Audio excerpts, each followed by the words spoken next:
ఈరోజు అంటే cinema making నాకేంటి, సినిమా చాలా ప్యాషనేట్ నాకు.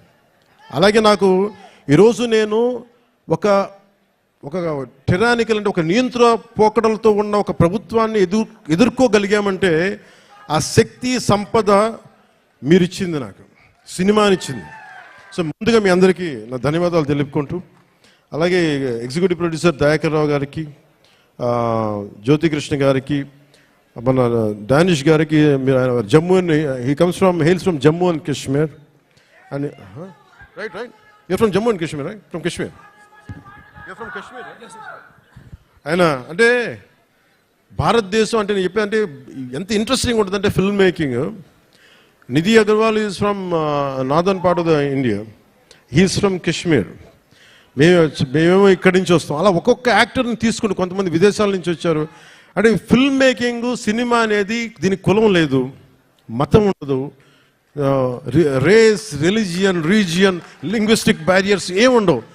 మేమందరం కూర్చొని దేనికి పనిచేస్తామంటే మీకు ఆనందం కలిగించాలి. ఒక బలమైన కథ చెప్పేటప్పుడు మీరు థియేటర్లో కూర్చొని ఇలా కొట్టి బాగుంది ఆహా అనిపించాలి, దానికోసం ఒక ప్రయత్నం చేస్తాం అందరం.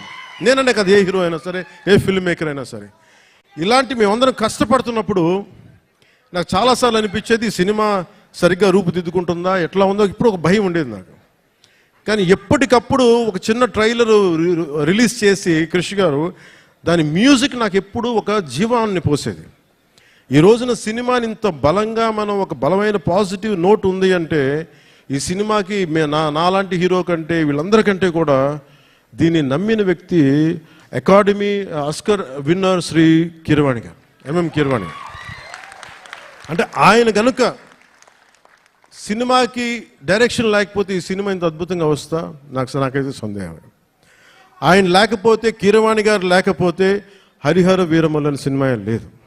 మేము ఎంత గొప్ప కథ చేసినప్పటికీ, మేము ఎంత బాగా నేను యాక్ట్ చేసినప్పటికీ దాన్ని, ఆ ఎమోషన్స్ని సరిసమానంగా దాన్ని ముందుకు తీసుకెళ్ళగలిగే నేపథ్య సంగీతం కానీ, సాంగ్స్ కానీ లేకపోతే అది దానికి ఆ శక్తి సరిపోదు.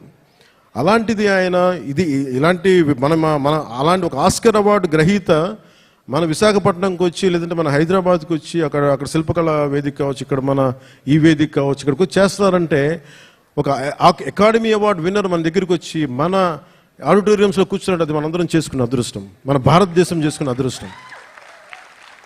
అంటే మాకు తెలుగు పాట అది నాటు కదా, నాటు అని చెప్పి ఒక పాట కొడితే దానికి ఆస్కార్ వస్తుందా అని మనం ఎవరైనా సరే జ్యోతిష్యం చెప్తే నమ్ముతాం. బట్ కానీ దాని శక్తి రాజమౌళి గారు లాంటి దర్శకులు కావచ్చు, దాన్ని తీసుకెళ్లిన రామ్ చరణ్ గారు, జూనియర్ ఎన్టీఆర్ గారు కావచ్చు,